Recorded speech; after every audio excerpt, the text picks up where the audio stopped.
Okay, welcome to this discussion on visualizing with Tableau for advanced analytics in healthcare. We're going to start with why visualizations matter. Number one, clinicians and operators are on a fast decision cycle. They need to reduce cognitive load wherever possible and just get to answers.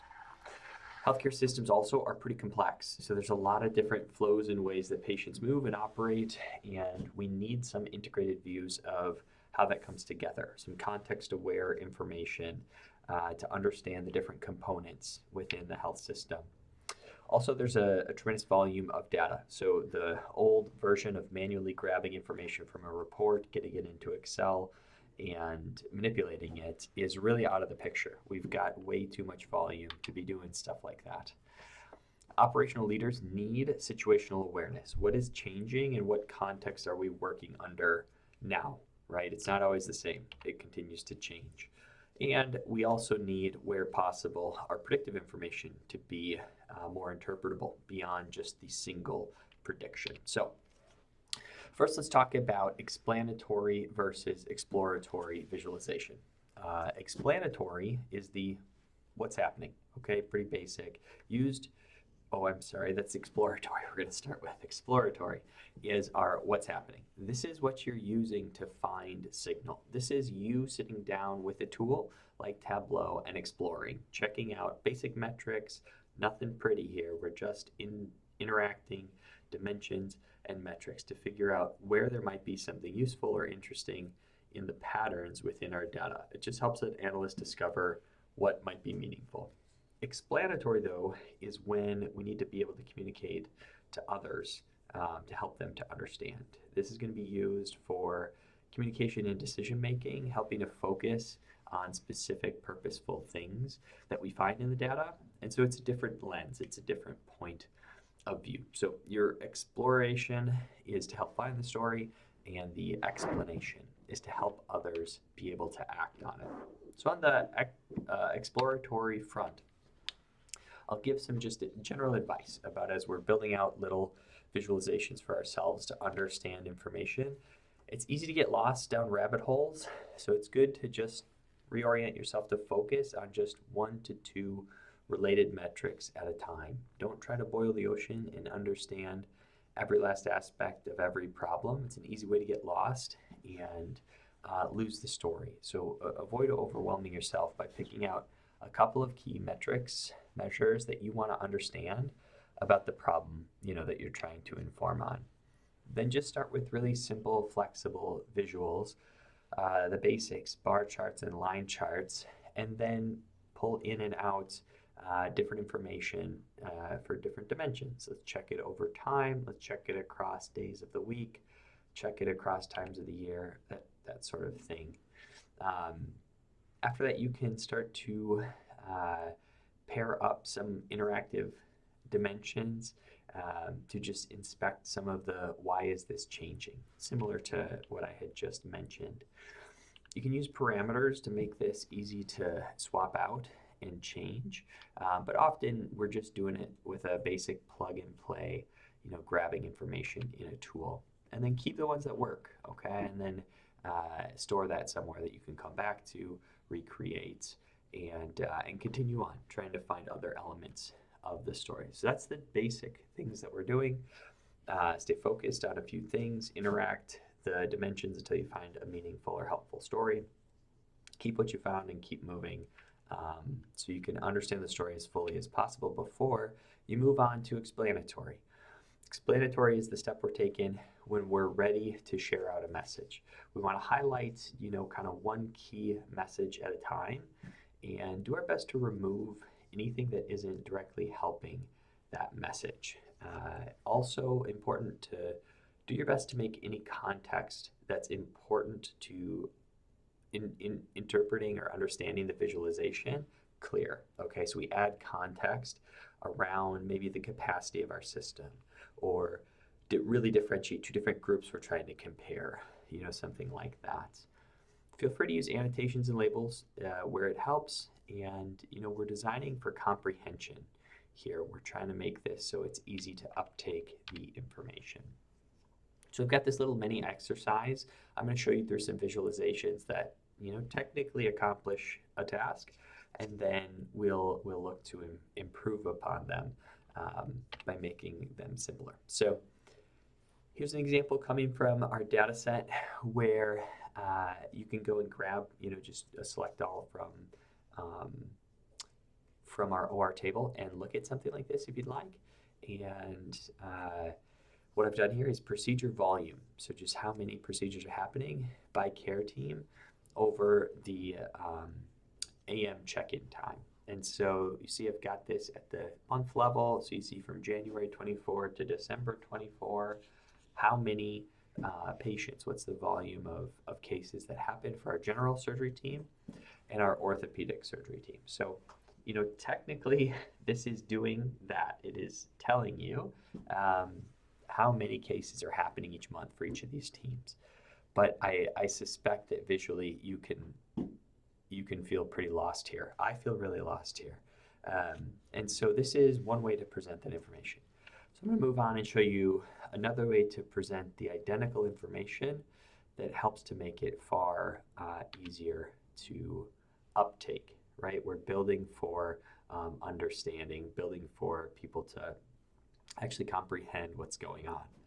So now you're looking at the exact same data. You're looking at the general surgery team on the left and the orthopedic surgery team on the right across time from January 24 to December 24.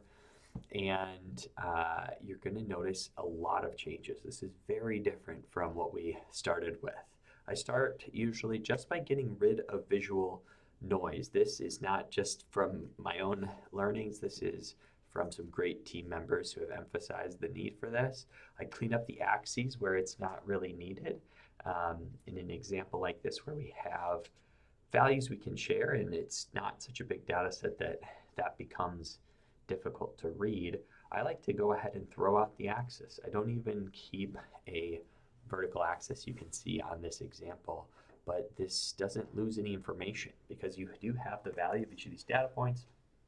You have the pattern because of the bar graph, and it's a lot cleaner to look at.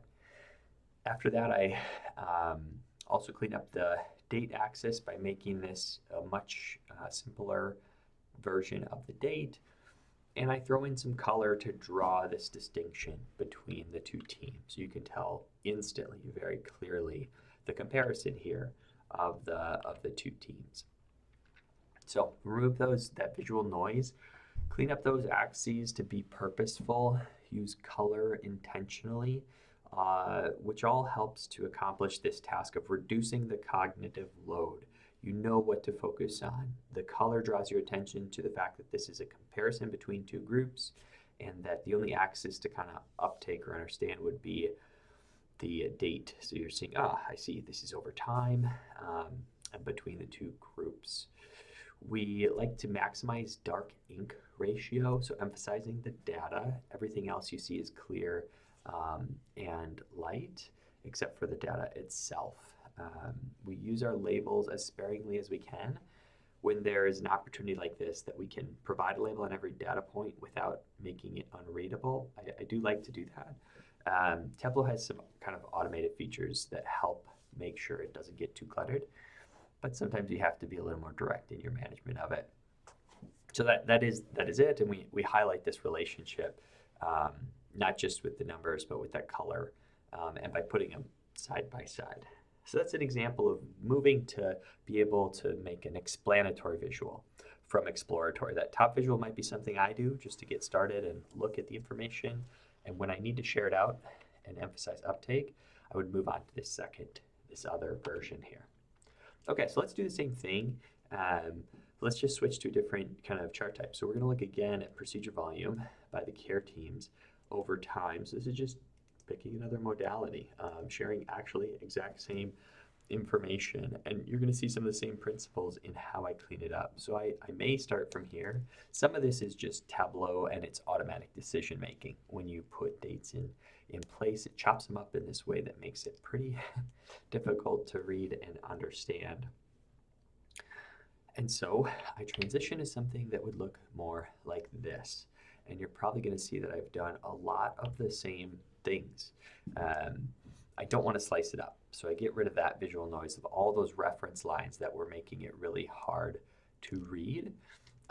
There's a lot of redundant labels in some of the way Tableau likes to slice up dates by including the year separate from the quarter, separate from the month. And so I simplify that with the single axis that has month and year in it. I use color to highlight the two groups again. Simple structure to be able to point out the comparison there and maximize the ability to compare. Notice this is doing a little bit something different. On the previous element, we were looking at each team on its own and seeing those individual patterns.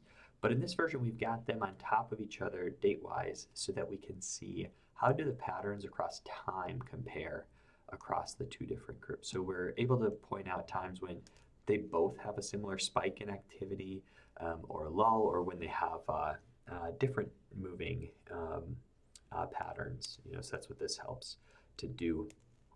So I like to make sure that the chart's purpose stays front and center, comparing these two teams across time. That's it. And so that's what we did in that movement from the exploratory, just getting it out there and on paper, to let's make it so we can communicate something with it. So that's number two I wanted to show you as that example. So now we're going to talk about, after you've done some exploration, you've moved to be able to make the visualizations that are important to you explanatory so that people can uptake the information. Next, we think about dashboards. How can we present this out so people can have access to the information and refer back to it regularly, see updates over time, and to come to help make decisions. So we want to talk about why most dashboards usually do fail. There are a pile of dashboards that were somebody's baby, absolutely loved and doted on through the build, and are sitting unused completely. And so I want to talk about why that happens. That is typically happening when they lean way too far in one direction. They're either making something purely exploratory, so they've got a ton of charts and every piece of information you could ever want in many, many paths through the data, which makes things confusing. There are others who also go too far the other direction, where we're just worried about that explanatory capability. So we get to one clear message, but we have no room to investigate. We've got the clear top line message, and you can't dig below that top level. But, it really doesn't work. So leaning too far in one of these directions is really going to cause a dashboard to be unsuccessful. Clinicians need clarity and flexibility. So a good dashboard is going to help to explain the story and allow some guided exploration through the data together. Both those things. It has both jobs. So both explanatory and exploratory. On that explanatory front, what do we need to do? We need to give users the headline. How are we doing? How is this changing? What happened? That top line understanding just to start from. After that, we want to provide some fast comprehension that they can get to an understanding of what's going on quickly with minimal visual noise, and where necessary, we add in context. Benchmarks, targets, capacity lines, things for comparison. But there is still this need for exploratory. So we want to work to find a way to allow users to ask, okay, what's driving this? What's changing? Offer some flexibility in filtering the data, or comparing, or drilling down, or looking at the same measure over different dimensions. Supporting some sort of investigation so that you can go from, I think I see a signal, to who produced that signal, what record is producing that signal. So this leads me to my personal recipe for dashboard success. We're going to try to stay focused here on kind of one core concept when we need to surface data on a primary area of the system. So this is not the type of dashboard that would be used for an executive summary or sharing top level KPIs, but this is when you need to make something that's practically useful, that could actually serve people, week to week, month to month. And so this is my recipe for that sort of practical operational dashboard and how I design Tableau views so that clinicians are actually going to use them. So here's the core things. Simple. This is just a simple pattern that I use. It's built for sort of those leaders that are actually going to use the information. And the goal is to give them that balance between exploratory and explanatory. The sort of traditional dashboards often are trying to pull and put in front of you too many charts. Show some single, or they go the opposite direction and show some single summary metric. There's no path that we really need, which is we have a problem. Where is it? So this is what drives a lot of the distrust from leaders in that really high level version, or just getting lost in that really low level version.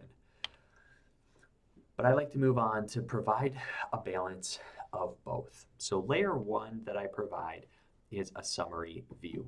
And I'm going to take you out to a dashboard I've got on Tableau Public that you can come and explore. And so we're focused in on one area. I've got our OR data set from BigQuery. So you can download that and use it as a CSV to power your own dashboard doing this very same thing. I'll also share the file so you can see how I built this exactly. I'll also make a video later of how to build a dashboard like this, step by step, so you can see some of the things that I do in that build process. If you're bored enough to sit through and watch me do something like that, I'll put it all on tape for you.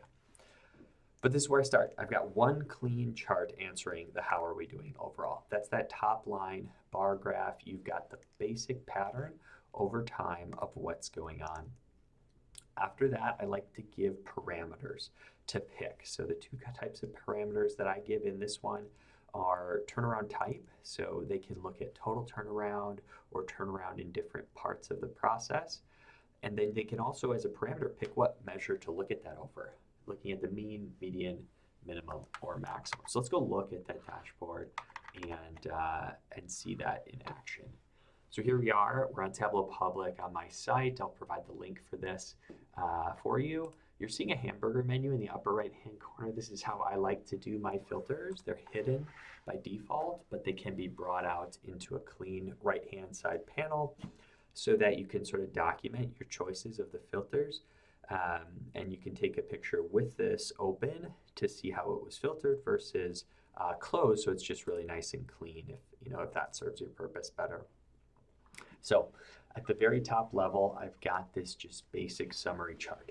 But the first thing you can do is change what it's looking at with these parameters. Instead of looking at the total turnaround time, you can look at check-in to in-room. And so now we've got average check-in to in-room turnaround time in minutes, and we can see each step in that process from procedure start to end, from out of room to the PACU arrival, and from the PACU arrival to the PACU departing, or all of that together. And so that's the different portions of the turnaround, or all of it together. But you also have this choice to choose different measures. If you think that an average might not represent the information well, and in turnaround times it often doesn't, you might switch to a median.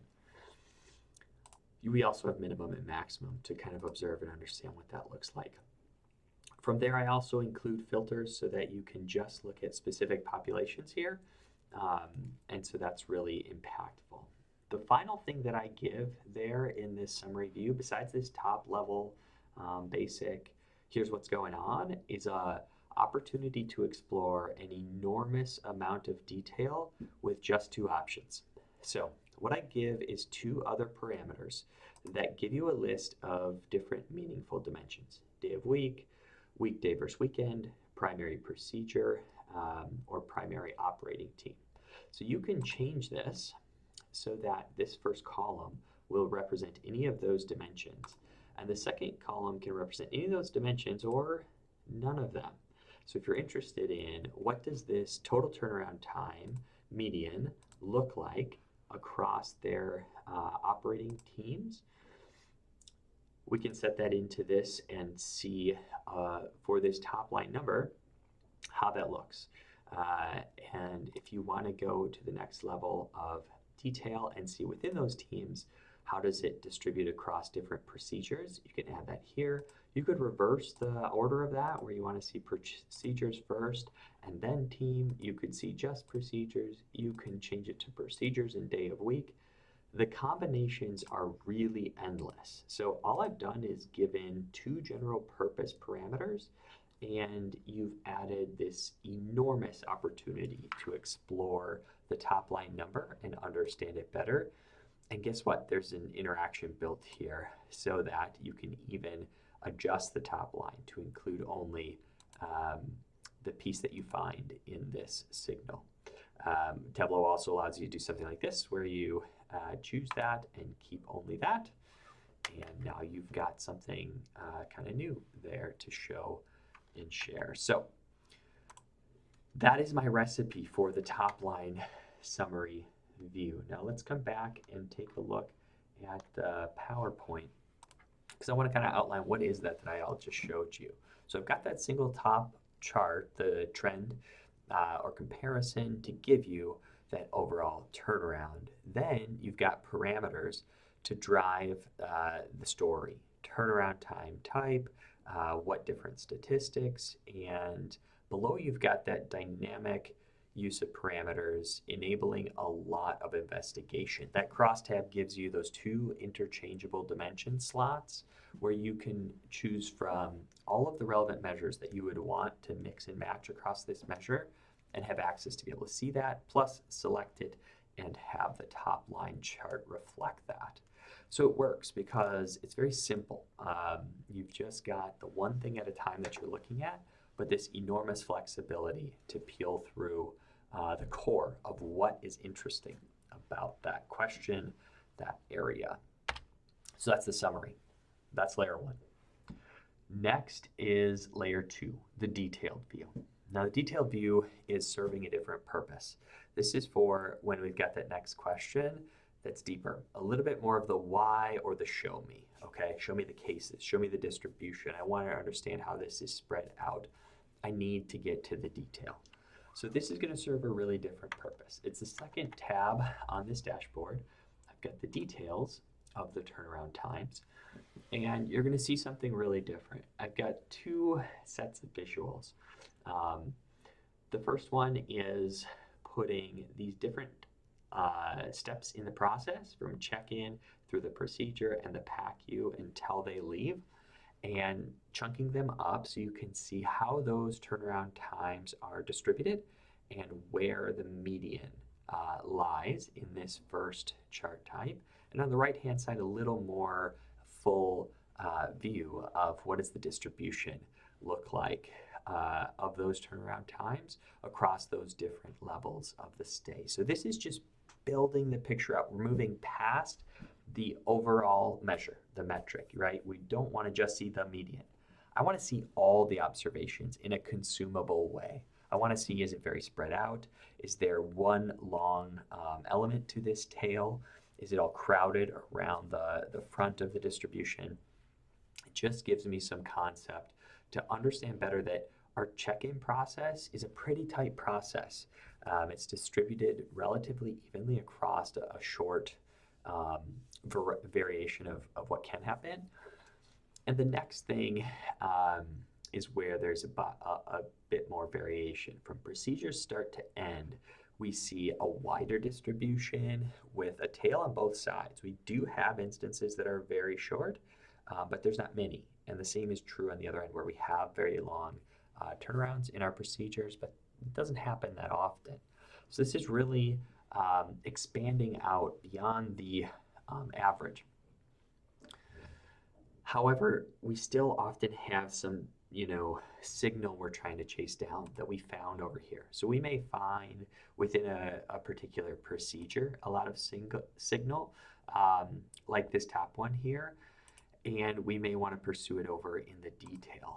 And so that's why in detail I give a little more just explicit use of filters so that that can be used in order to understand the what's going on across some subsection of the data. So that allows you to zero in on just that procedure and get to that same very detailed view and find out what is going on within that subset of the data.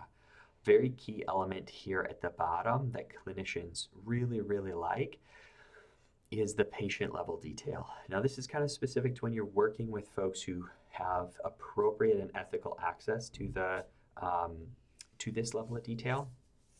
Then it is completely appropriate to present it to them so that they can go and take some relevant ID, like the case ID or the patient ID or the encounter ID, and actually go to the chart and check out this patient so that when they find an outlier that has this really long turnaround time, they can dive in and understand what happened, what kind of procedure was it, what team it was, so on and so forth, but also have those IDs to take it the next step and head, let's say, into the chart to investigate, which is often a path that they don't have in most dashboards, all the way from high-level signal down into what chart do I need to review to understand what's going on here a little bit better.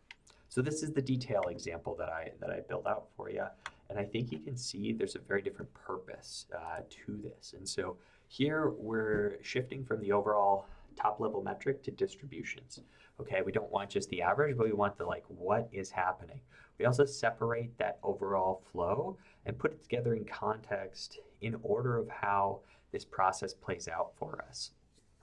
Leaders can now see that variability and observe kind of outliers. And we do give the record level access, the sort of show me the cases. What are you talking about? What's driving this? It really helps leaders to investigate specific instances and delays and just understand their data. The kind of unspoken thing that happens here is greater trust, because I'm connecting all the way from some top level chart. You've got all these questions of how it came together down to the record that made it. So it really matters. It really matters for building trust. And it helps turn the dashboards into a great starting point for action, not the end. So that's what we do in visualization. That's my path I'll give you, my simple recipe to make dashboards that are actually used.